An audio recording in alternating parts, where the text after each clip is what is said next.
صفدر علی حیدری کی کتاب مٹھی میں کائنات کا افسانچہ جدائی آپ کی پیش نظر کرتی ہوں۔ آج وہ تیسری بار روئی تھی اور پھوٹ پھوٹ کر روئی تھی۔ اسے خوب یاد تھا کہ وہ پہلی بار کب روئی تھی۔ پہلی بار وہ تب روئی تھی جب اس کی شادی اسے پوچھے بنا طے کر دی گئی۔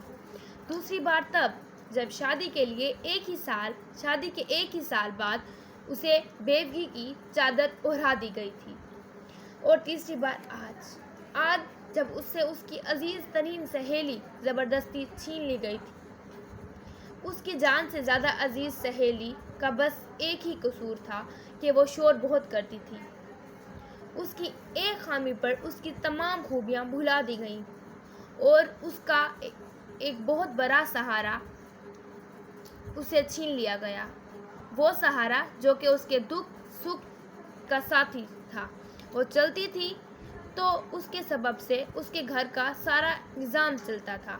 اپنے اکلوتے بیٹے کو پڑھا لکھا کر جوان کیا تھا اور آج اس کے بیٹے نے بہو کے کہنے پر اس کی سلائی مشین بیچ ڈالی تو اسے یوں لگا جیسے اس کا آخری سہارا بھی اس سے چھین لیا گیا ہو۔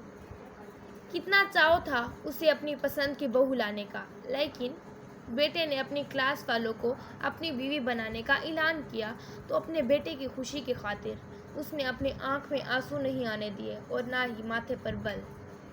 اب وہ امید سے تھی تو سلائی مشین کی آواز سے اسے ناگوار گزرتی تھی۔ بیٹے کو اپنی نوکری کا مان تھا۔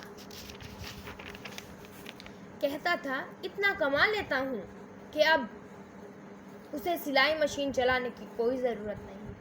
جوروں کے غلام نے بار بار کی شکایت پر یہی سوچا کہ نہ رہے گا بانس اور نہ بجے گی بانسری، چھپکے سے کسی کباڑے میں فروخت کر دیتا ہوں۔ صبح جب وہ حسب معمول اپنی ماں کو فجر کی نماز کی ادائیگی کے لیے اٹھانے گیا تو وہ اس سے روٹھ کر دور جا چکی تھی۔ بہت